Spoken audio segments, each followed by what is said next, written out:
Petrus 5 ayat 8. Sadarlah dan berjaga-jagalah, lawanmu si iblis berjalan keliling sama seperti singa yang mengaum-aum dan mencari orang yang dapat ditelannya.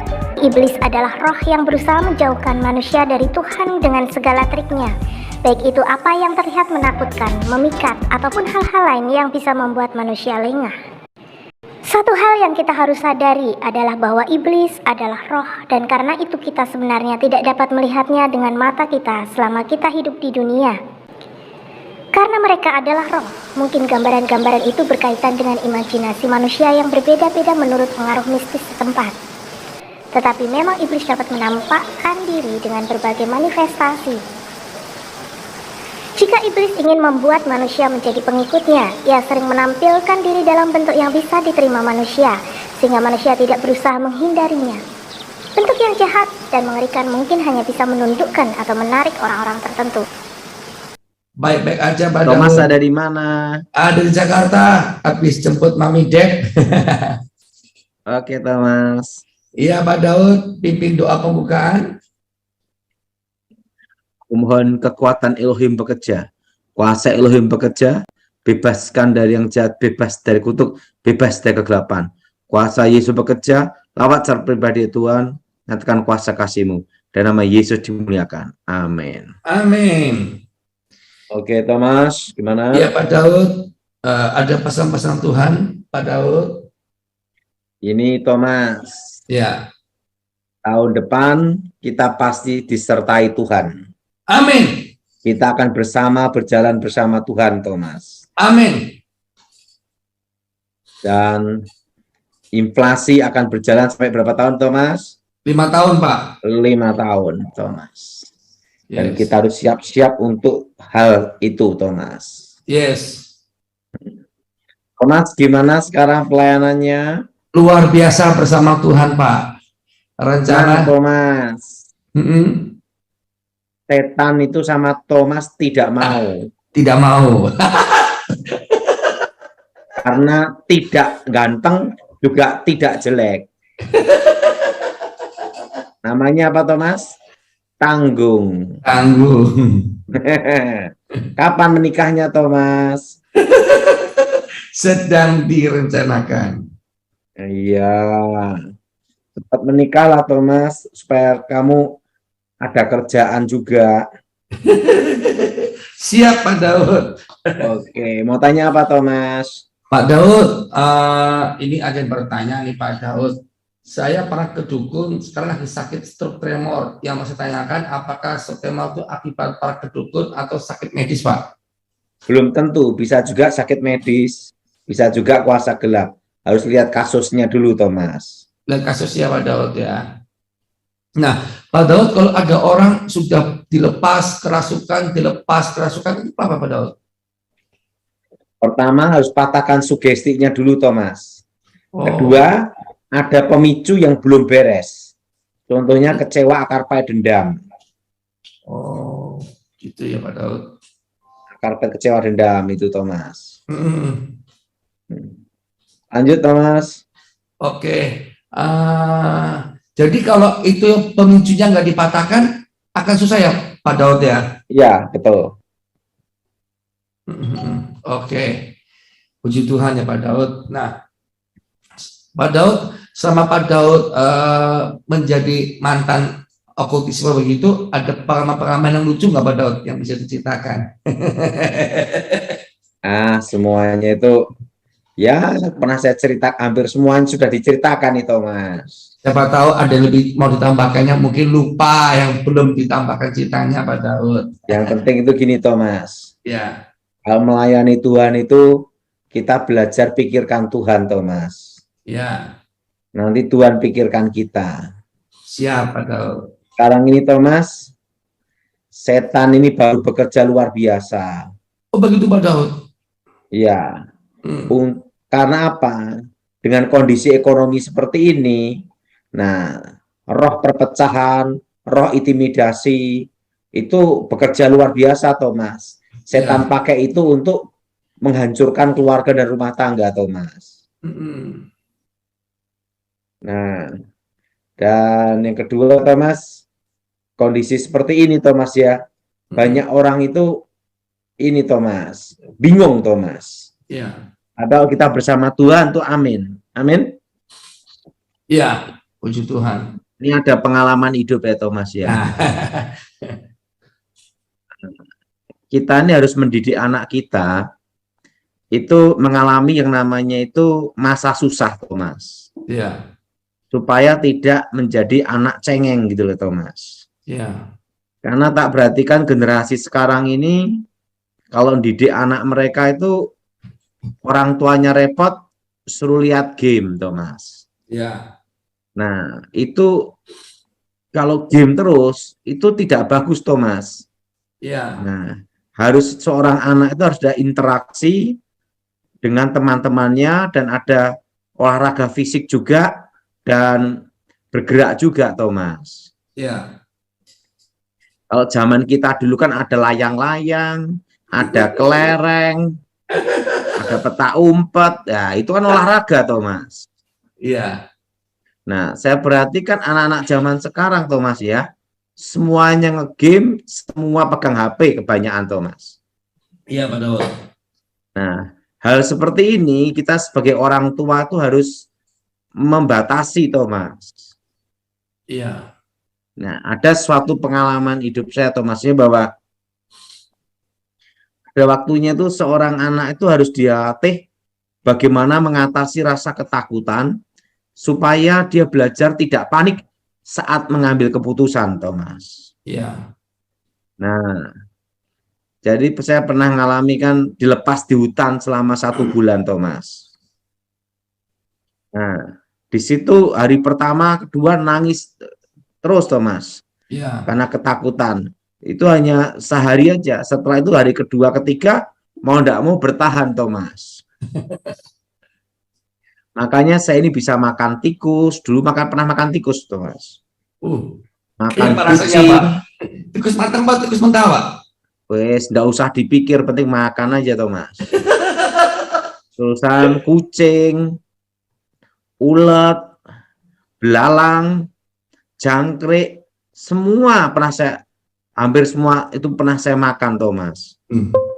Kenapa? Karena waktu itu saya dilatih gimana untuk bertahan untuk hidup Thomas. Iya. Nah, di dalam hutan itulah saya belajar namanya untuk mengatasi rasa ketakutan Thomas. Dan bagaimana bertahan untuk hidup Thomas. Iya. Nah, setelah kejadian itu, sehingga dalam hidup saya, kalau saya ada masalah, ada tantangan atau apapun Thomas ya. Iya. Nah, di situ ada suatu semangat Thomas ya. Yaitu apa Thomas? Bahwa saya pasti bisa bersama Tuhan. Amin. Apapun masalah saya pasti bisa atasi. Kenapa Thomas? Amin. Karena dulu ngalami 1 bulan aja saya di hutan bisa hidup, apalagi sekarang gitu loh Thomas. Nah, di situ ada suatu pengalaman Thomas. Ya. Nah, kedua, dari kecil itu saya dilatih Thomas ya. Berjalan itu kalau di pinggir jalan harus berlawanan Thomas. Nah, pertama untuk melatih mental, apa Thomas? Melatih mental Pak Daud. Kedua, untuk waspada. Kebanyakan kalau orang itu jalan kan, misalnya motor ke kiri, semua ke kiri, betul ya Thomas? Iya. Nah, kalau ditabrak dari belakang, tahu enggak Thomas? Enggak. Itu. Nah, dari kecil itu saya dilatih berjalan itu lawan arah Thomas. Nah, disitulah di dalam diri saya tercipta suatu doktrin Thomas. Ya. Bahwa kita hidup harus lawan arus.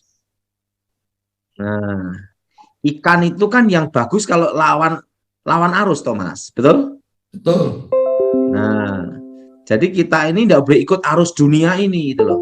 Makanya saya sejak kecil itu dilatih jalan lawan arah Thomas. Lawan arah masih berlawanan arah gitu Pak ya? Jadi ini misalnya mobil jalannya gini Thomas ya. Iya. Saya jalannya gini Thomas. Berlawanan gini. Iya. Nah, kalau kita jalan gini Thomas ya, di belakang gini tabrak enggak tahu Thomas. Iya Pak Daud. Nah, dari kecil itu saya dilatih bagaimana berjalan itu lawan arah, Thomas. Lawan arah ya Pak Daud ya. Nah, sehingga saya punya karakter jiwa bahwa saya tidak boleh menyerah dan tidak boleh ikut arus. Betul. Nah, jadi harus apa? Lawan arah. Lawan gitu, arah. Thomas. Ya. Nah, kita hanya ikut arahnya Tuhan aja. Betul. Dan kalau kita ada masalah apapun, tidak boleh hanyut dalam masalah kita, tidak boleh hanyut masa lalu. Lawan arah, masuk ke depan gitu, Thomas. Ya. Hal-hal sepele ini, Thomas ya, seorang anak itu harus ditanam, diajar, Thomas. Ya. Supaya dia belajar, berjalan, bahwa dia harus belajar lawan arah gitu loh, Thomas. Ya. Nah, itu bisa tentang mental dan keberanian juga, Thomas. Ya. Dan dari kecil itu saya dilatih malam-malam jalan di kuburan sendiri loh, Thomas. Ya. Untuk mengatasi rasa takut, Thomas. Iya. Makanya saya punya anak perempuan, tak suruh jalan di kuburan sendiri, Thomas. Pernah Pak Daud? Oh, pernah. Enggak boleh takut, kayak gitu. Nah, harus mengatasi rasa takut itu penting, Thomas. Iya. Nah, zaman anak-anak zaman sekarang kan tidak dilatih seperti itu, Thomas. Iya. Kebanyakan ya. Nah, ngegame terus hidupnya dari halusinasi, Thomas. Iya, betul. Itu pelajaran saya ini jalan aja saya diajari, Thomas. Harus lawan apa, Thomas? Arah. Lawan arah. Gimana, Thomas? Harus berani melawan arah, Pak, untuk melatih mental, Pak. Nah, jadi saya berharap anak-anak saudara semua itu ada basic dasar dari sini. Kalau jalan kaki, anak-anak diajak lawan apa, Thomas? Melawan arah. Supaya apa, Thomas? Melatih mental. Ada. Kuat. Dan kedua, supaya apa, Thomas? Kalau ada yang nabrak dari belakang kan tahu, Thomas. Tahu. Lawan arah gini, gitu lah. Iya, betul lah, Thomas. Betul, betul. Saya dari dulu hal-hal detail itu diajar, Thomas. Iya. Nah, yang ketiga, kita ini anak-anak kita ini harus belajar untuk apa? Bermain dengan fisik, Thomas. Oh, iya. Zaman kita dulu layang-layang, petak umpet. Nah, betul, Thomas? Betul. Artinya badan itu gerak, Thomas. Nah, kalau sekarang ini kan banyak anak-anak nge-game, makan, tidur, cemil, makan, tidur, nyemil. Nah, kira lahirlah namanya sancam-sancam. Iya, jadi hidup dalam halusinasi, tidak hidup dalam alam nyata ya Pak Daud. Nah, itu bisa menciptakan anak itu jadi egois kalau gitu, Thomas. Egois ya. Ke dunianya sendiri. Jadi mulai anak-anak saudara semua supaya belajar apa, Thomas? Mereka bermain fisik juga, Thomas. Iya, bisa apa Pak main fisiknya Pak? Nah, seperti jalan-jalan. Setelah itu main petak umpet, kelereng, gitu loh, Thomas. Iya, Pak Daud. Zaman dulu ada namanya engklek, gitu loh, Engklek, iya. Itu artinya apa? Bahwa mereka tuh fisik gitu loh, Thomas. Ya. Saya lebih suka anak itu olahraga atau bermain dengan fisik, Thomas. Ya. Menurut Thomas gimana? Betul Pak Daud, jadi ada keluar keringat, apa fisik juga sehat. Dan badminton gitu. Badminton, ya. Berenang, gitu. Sepeda sore-sore. Nah, terusan apa nih? Jalan di sawah gitu loh, Thomas. Ya, main benteng-bentengan. Mereka harus apa? Ngalami fisik, Thomas. Betul Pak Daud. Ini pengalaman hidup saya sih, Thomas. Iya. Haleluya. Dan harus belajar mencintai alam, Thomas. Betul. Nah, berikutnya adalah disiplin, Thomas. Betul. Nah, disiplin itu dilatih dari kecil, Thomas. Iya, Pak Daud. Segala sesuatu dimulai dari yang tidak suka menjadi suka. Itu disiplin, Thomas. Iya. Jadi saya dulu kan dilatih semuanya seperti itu, Thomas. Iya. Nah, dilatih bagaimana supaya fisik itu penting, Thomas. Betul. Itu dasar waktu kecil, Thomas. Jalan aja diatur supaya melatih mental dan karakter, Thomas. Iya, Pak Daud. Nah, kalau anak-anak zaman sekarang ngegame terus, repotnya mentalnya repot tadi, Thomas. Iya, Pak Daud, jadi rusak ya, Pak Daud. Tapi kalau orang suka main game itu bisa kemasukan setan nggak, Pak Daud? Bisa. Bisa, Pak Daud ya? Bisa. Oh, berarti bahaya, Pak Daud ya? Iya. Selain rusak fisik, mental juga bisa kemasukan roh jahat ya, Pak Daud? Iya. Oke. Tetapi apa yang terlihat manis dan indah, apa yang terlihat berguna, atau apa yang tidak terlihat, akan lebih mudah diterima banyak orang. Hari demi hari manusia menemui iblis dan roh-roh jahat dalam berbagai bentuk yang tidak membuat mereka takut. Malahan, iblis bisa bekerja di balik kemajuan-kemajuan di bidang teknologi, ilmu pengetahuan, kedokteran, kemasyarakatan, ekonomi, politik, filsafat, dan kebudayaan. Sehingga manusia terbuai dan melakukan dosa-dosa yang menjauhkan mereka dari jalan keselamatan. Iblis bisa juga memakai kedok cinta kasih untuk memikat semua orang yang mendambakan kedamaian hidup di dunia. Dengan demikian ada filsafat yang mengajarkan bahwa perdamaian di bumi adalah apa yang harus dituju manusia dengan segala cara.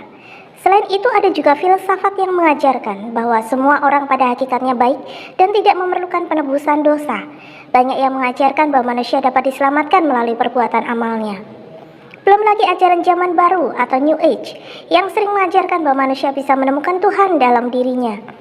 Semua itu menunjukkan bahwa iblis bisa bekerja secara tidak terlihat melalui akal budi manusia sehingga manusia berbuat dosa. Kita harus sadar bahwa iblis dan roh-roh jahat ada di mana-mana, bukan hanya di tempat yang angker dan gelap, tetapi juga di tempat yang terang dan dianggap suci. Walaupun kelihatannya baik, apa yang bisa menjauhkan kita dari Tuhan dan kasih Kristus mungkin adalah penampakan iblis.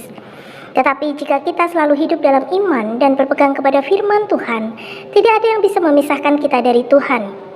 Dalam Roma 8 ayat 38-39, sebab aku yakin bahwa baik maut maupun hidup, baik malaikat-malaikat maupun pemerintah-pemerintah, baik yang ada sekarang maupun yang akan datang, atau kuasa-kuasa baik yang di atas maupun yang di bawah, ataupun sesuatu makhluk lain tidak akan dapat memisahkan kita dari kasih Allah yang ada di dalam Kristus Yesus Tuhan kita.